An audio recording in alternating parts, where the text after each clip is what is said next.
Keluarga korban kecelakaan yang divonis positif COVID-19 di Parepare, Sulawesi Selatan bersikeras mengambil jenazah dari tangan tim medis Rumah Sakit Andi Makassau, Kota Parepare.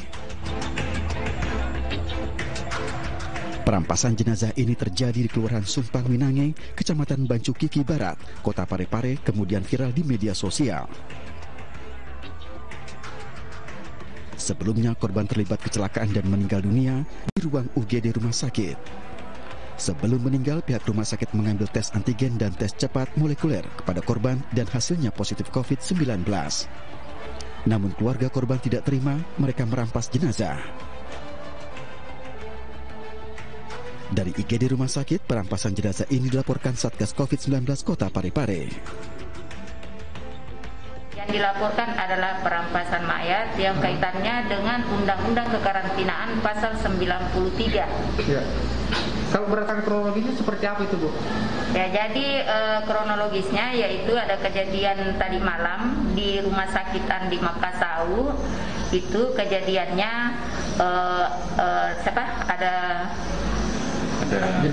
ada pasien yang kecelakaan masuk dan telah dilakukan swab antigen, itu hasilnya reaktif. Kemudian dilakukan pemeriksaan TCM, itu hasilnya positif. Meski petugas berusaha memberikan pengertian, namun keluarga korban tetap pada pendirian mereka. Korban tetap diambil pihak keluarga dan dimakamkan tanpa protokol kesehatan.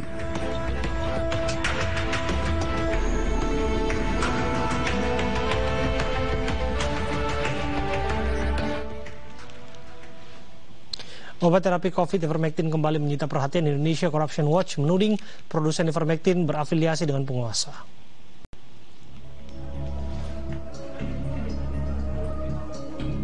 Bola panas gonjang-ganjing obat cacing kembali bergulir.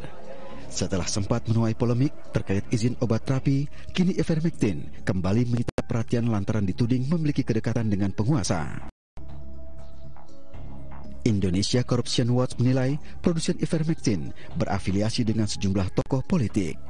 Salah satu pihak yang dituding ICW memiliki hubungan dengan ivermectin adalah politikus PDI Perjuangan. Terkait tudingannya tersebut, Ripka Ciptaning menegaskan dirinya tidak pernah mengenal PT Harsen. Nah, setelah kami telusuri, ternyata Rio Kristian Utomo adalah anak kandung dari Ripka Ciptaning, politisi PDIP, anggota DPR RI, yang namanya sempat menjadi kontroversi ketika itu dia di Komisi Kesehatan gitu ya, di DPR-nya, dan dia menolak vaksin hingga akhirnya dia dipindah ke Komisi Energi. Keterkaitannya tidak hanya terlihat melalui Rio gitu ya, antara PT Harsen Laboratories dengan Ripka ataupun PDIP.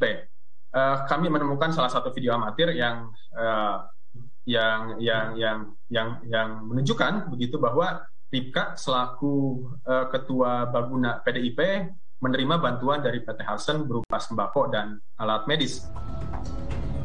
Sebelumnya Rio Harsen Kristiani Putra yang kerap disebut sebagai anak Ripka justru tampil sebagai direktur pemasaran PT Harsen yang belakangan justru dibantah oleh PT Harsen itu sendiri.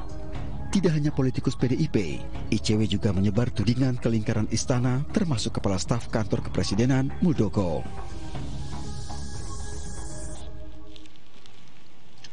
Sudah bergabung peneliti ICW Egy Primayoga dan sudah dalam upaya kami untuk menghubungi politikus PDI Perjuangan Ripka Ciptaning dan Kepala Staf Kantor Presiden Muldoko untuk mengulas gonjang-ganjing obat ivermectin, namun tidak ada respon. Kita ke Mas Egy terlebih dahulu. Assalamualaikum, selamat malam Mas Egy. Selamat malam Mas. Ya, Mas Egy, ini tuduhan yang bisa dikatakan serius.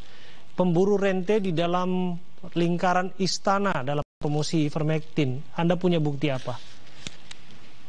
Oke, ya saya rasa pertama-tama kita sudah tahu ya ada sebuah nama perusahaan, ada nama sebuah perusahaan PT Harsen Laboratories, namanya sering disebut-sebut dalam pemberitaan mengenai ivermectin, dan dari situ juga sebetulnya titik pala kami untuk melakukan penelusuran, dan dari hasil temuan kami menemukan beberapa individu di PT Harsen punya keterkaitan dengan politisi dan pejabat publik, yaitu Ibu Ripka Ciptaning dan Saudara Muldoko, begitu.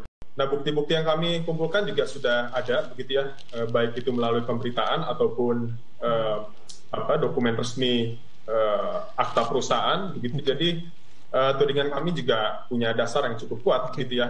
Dan ini memang kami mengindikasikan bahwa ya di tengah pandemi ini selalu ada pihak yang mencari keuntungan, gitu ya. Sehingga kita perlu memberi perhatian khusus terhadap apa yang soal terjadi. Keuntungan di-highlight, apakah ada bukti mengenai bahwa nama-nama yang dimaksud diuntungkan dengan dipromosikannya ivermectin? Bukan, ini kan indikasi mendapat keuntungan, gitu ya. Jadi kami memberi gambaran bahwa ada upaya dari sebuah perusahaan untuk mencari keuntungan, begitu. Dan itu kan sah-sah saja. Kalau perusahaan mencari keuntungan kan sah-sah saja. Tapi kan tudingan bahwa kelompok pemburu rente itu ada di halaman istana yang terkait dalam polemik promosi ivermectin ini, itu kan satu hal. Apakah yang bersangkutan sebagai pejabat publik diuntungkan dalam tanda kutip dengan cara-cara yang sebetulnya melanggar etika dalam tanda kutip juga ini? Betul, sah bahwa perusahaan mencari keuntungan karena memang alasan keberadaan perusahaan adalah mencari untung, gitu ya. Tapi yang menjadi catatan adalah ketika mereka melakukan upaya dalam hal mencari keuntungan dengan cara mendekati pejabat publik, begitu ya. Dan ini juga buat saya catatannya tidak hanya pada perusahaan, tapi pada pejabat publiknya. Gitu. Jangan sampai mereka juga memfasilitasi kepentingan dari aktor-aktor privat, gitu. Bahwa Anda juga pasti mengikuti narasi meskipun sedang dalam uji klinis ivermectin ini dianggap sebagai terapi COVID. Ada orang yang mengatakan tidak berpengaruh, tapi tidak sedikit juga yang mengatakan bahwa berpengaruh. Termasuk saya juga sebagai penyintas pernah mengkonsumsinya. Saya tidak tahu ini berpengaruh ataupun tidak, tapi setidaknya saya survive dari COVID. Bagaimana Anda menjawab ini? Kalau dari aspek medis saya tidak punya kemampuan untuk menjawab itu, gitu ya. Itu lebih baik dijawab oleh dokter atau ahli medis. Tapi yang saya lihat adalah mengapa sebetulnya di tengah ivermectin masih dalam proses uji klinis, tapi ternyata ada pemaksaan dalam tanda kutip, gitu ya, agar obat ini digunakan secara meluas. Entah itu lewat BPOM ataupun Kementerian BUMN yang juga mendorong PT Indofarma untuk memproduksi ivermectin secara dalam jumlah yang masif. Pemaksaan di mana yang Anda maksudkan? Karena kan kita dengar juga bahwa BPOM kan mengatakan stop mempromosikan ivermectin sebagai obat, dalam tanda kutip obat ya, karena belum ada uji klinisnya begitu. Tapi Anda menyebutkan pemaksaan di bagian mananya, Mas? Betul. Dalam penelusuran kami memang ada beberapa pernyataan ya dari BPOM.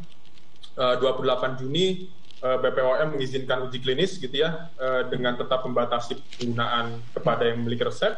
Tapi selang beberapa hari kemudian pada 13 Juli lalu BPOM akhirnya mengeluarkan surat edaran yang berisi izin untuk menggunakan ivermectin di luar keadaan darurat, begitu ya. Jadi ada perubahan sikap dari BPOM dan itu juga tentu menimbulkan pernyataan. Dan Anda membaca ini tidak dalam ruang hampa ya. Anda membaca ini ada dalam pengaruh tanda kutip perusahaan yang dimaksud dengan koneksivitasnya dengan pejabat publik. Ya, saya tidak bisa menuding siapa-siapanya, begitu ya. Tapi tentu itu menimbulkan pertanyaan, gitu. Dan dugaan kami memang ada dorongan atau ada pengaruh pihak luar yang punya kepentingan agar ivermectin ini.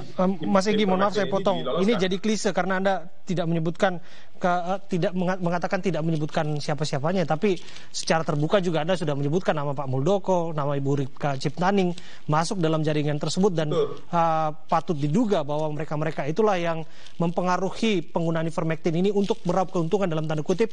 Patut diduga mereka lah dalam tanda kutip pemburu rente, benar demikian? Maksud saya adalah yang saya tidak bisa pastikan adalah siapa yang mendorong BPOM, begitu. Tapi kalau untuk yang lainnya itu saya bisa menceritakan, gitu ya, seperti yang saya sampaikan di awal tadi, begitu. Kalau untuk BPOM, kenapa mereka mengubah opini, kami sendiri masih gelap mengenai itu, gitu ya. Tapi saya menduga memang ada kepentingan di balik itu.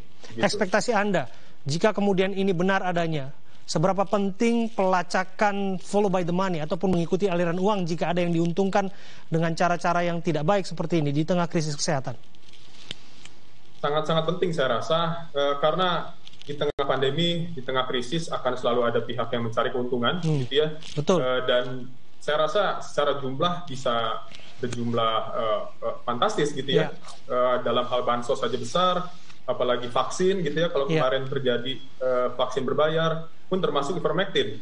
Saya rasa kalau ini sudah dinyatakan sebagai obat yang ampuh dan dia dijadikan sebuah komoditas, jumlah yang bisa didapat keuntungannya akan selalu akan menjadi sangat besar, begitu. Eksistensi. Jadi betul, follow the money-nya menjadi penting, siapa-siapanya, dan apa yang saya tampilkan juga saya rasa atau apa yang kami temukan juga saya rasa tidak cukup untuk menggambarkan. Mungkin secara jejaring itu lebih luas lagi, begitu ya. Yang kami temukan karena memang informasinya beredar di publik, gitu. Sementara yang ada di balik layar itu tidak bisa kami ketahui, begitu. Tapi satu hal sangat disayangkan bahwa nama-nama yang disebutkan tadi, dicatut tadi, tidak bisa kita hadirkan. Dalam upaya cover both side pun kami berusaha untuk menghadirkan nama-nama yang dimaksud, termasuk Pak Muldoko dan juga Bu Ripka Ciptaning.